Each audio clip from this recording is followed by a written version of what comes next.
Today we're looking at classic Chris Wilder. Maybe not the Chris Wilder of Middlesbrough and Watford.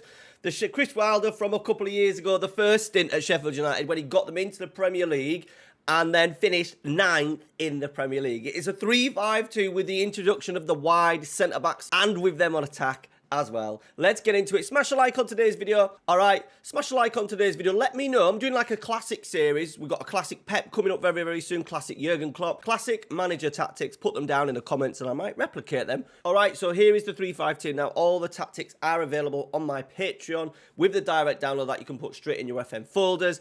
If not, don't worry. I will go through all the player and team instructions so you can copy it in yourself. And shout out to everyone who's on screen at the moment. Thank you very much for your support on the Patreon. Over 100 members right now. All right, so it's a 3-5-2 with sort of like a holding midfielder, a bit of a creator though. The wide centre-backs are the key. That is the three centre-backs they had of Egan, O'Connell and Basham. I think Basham and O'Connell were the wider centre-halves with Egan in the middle.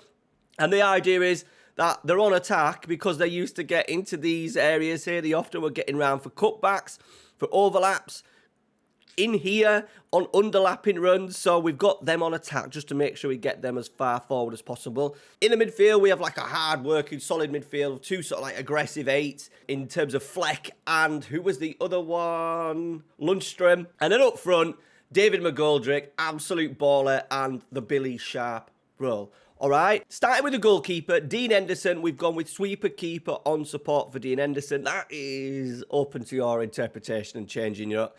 You could change that. If you're going to have this tactic, you could pretty much change this to whatever you wanted. Two wide centre-backs on attack. No player instructions for them either, but on attack, that is key, just so they get as far forward as possible.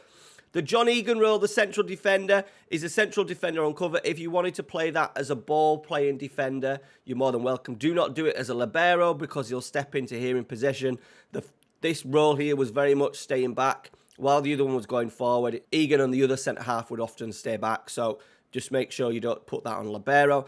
The wing-backs, I've put on attack, and that's just so I get them a little bit higher up the pitch because one of the instructions is cross from byline, which by the looks of it, this wing-back doesn't like to do. But the Baldock and Stevens roles were very much getting into these areas and crossing from sort of like in and around sort of like the penalty area, so that's why I've got them both on attack.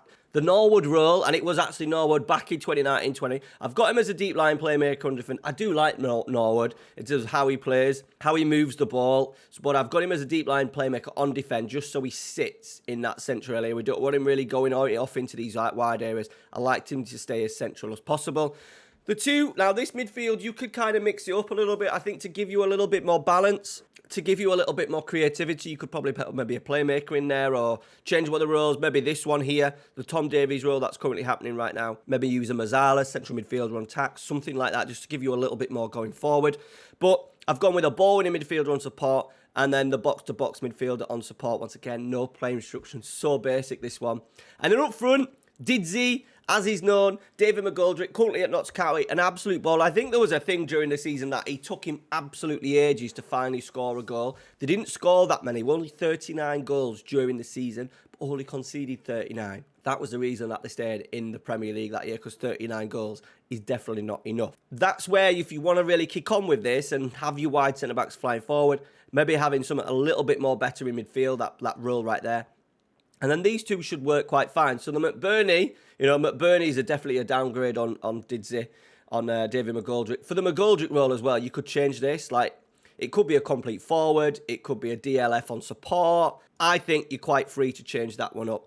Leave the advance forward because that is Billy Sharp, goal scorer. If anything, you could maybe move that onto a poacher, but he was so good, like hassling fullbacks and working in channels and things like that. So that's why I've got him as advance forward rather than a poacher. All right, team mentality, I've gone with positive just to try and encourage these wide wing-backs getting forward as much as possible, getting the overlaps in from the two defenders as well. In possession, fairly wide attacking width. Few things going on here. Overlap left and right, so we could encourage either the full-back, the wing-backs to get round, or the wide centre-backs to get round. Focus left and right. Sheffield United were the lowest in terms of attacking player through the centres. They were the lowest in the Premier League, so obviously focusing left and right, getting them overlaps in once again, and then play out of defence. We can build from the back because we have that back three. slightly shorter, but you could definitely go slightly more direct if you wanted. Tempo slightly higher. Once again, you move it up a little bit, move it down. I've just kept them two in the middle. Now, I do have cross early on, but I don't want them crossing from too deep. Even though Sheffield United had one of the highest numbers in the league for crossing, I just want to make sure that they're not crossing too deep and early. So just make sure you're watching that in game.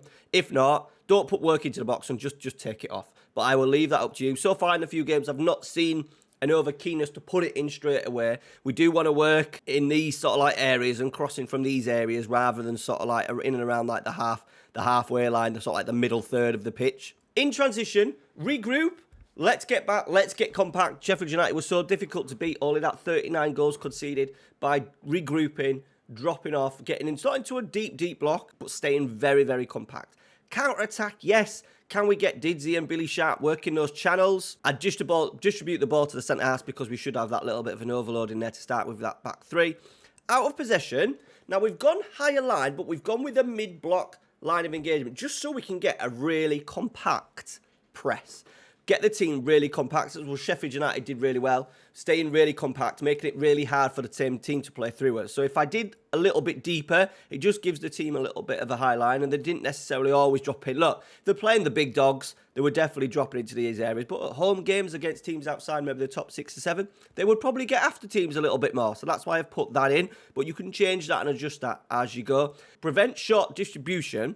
I've done that just so that the goalkeeper at times maybe kicks it a little bit longer. We want our 3 centre-halves in aerial duels because we should be outnumbering at times as well. And obviously the physicality of some of them, we should be good. And if you wanted, get stuck in on, I think they had the most fouls in the Premier League that season. So in particular when teams were trying to counter against them, a lot of fouls in that middle third with those 3 players in Norwood, Fleck and Lundstrom. So by all means, get stuck in on as well. Now, the simulation, I'm going to do these occasionally, shove them at the end just so you can see.